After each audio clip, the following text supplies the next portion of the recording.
Your chance of being killed if you're an American in the United States by terrorists is about 1 in 4 million per year, if you look at the statistics over the last 20 or 30 years, including 9/11 in the calculation. If you only look at the period since 9/11, it's more like 1 in 100 or 110 million per year. So being afraid doesn't make a whole lot of sense. The way it looks sometimes is almost like the lottery in reverse. You tell people your chance of winning is very small, and they may believe that. And they say, however, my chance of being killed is about the same as anybody else's, so therefore I better worry about it. The last part doesn't make any sense, so that's what people do, and they buy the lottery tickets.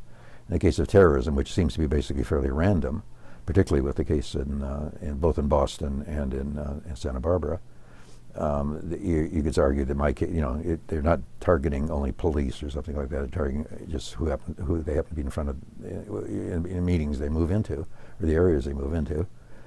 So that could be me. So in some respects, probably the same kind of thinking is going on. The best comparison I found was not with terrorism, but with communists in domestic communists in the United States. And the same thing was said about them. You can't, they look like everybody else. You can't tell who they are, and they can pop up at any time, and they want to take over the government. Like this is almost exact quotes from J. Edgar Hoover, for example, of the FBI. They move with them. They move in a way that's invisible to the non-communist eye.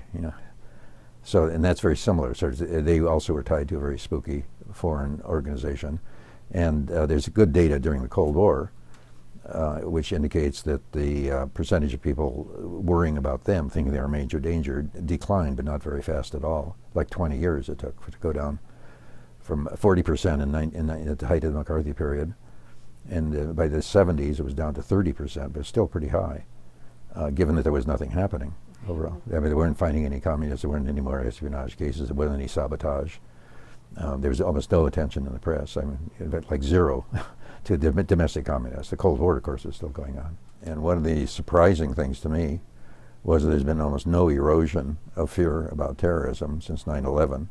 Even before it was kicked higher by the rise of ISIS. Even though there were no 9/11s, no real attacks of any real magnitude, even though Osama bin Laden had been captured. Even though in the survey instruments it's fairly easy to change your position. For example, you could say, I'm very worried. You can say, well, I'm somewhat worried. You still can be worried and everything. And we had a lot of difficulty figuring out why that should be the case. So you'd expect an erosion. The press and the administration were hyping it less during that period of time. And it seems to me that the main reason probably is that Al-Qaeda and now ISIS has seemed to be part of a sort of a spooky foreign organization. Can't quite tie it down. And there's a whole bunch of people out there and you can't see them. So unlike other terrorism, for example, Timothy McVeigh, when he had blew up a building in Oklahoma City, a federal building in Oklahoma City in 1995, people became alarmed about terrorism, but it dropped off very quickly, very clearly. But that hasn't happened after 9/11. I think that's the main difference.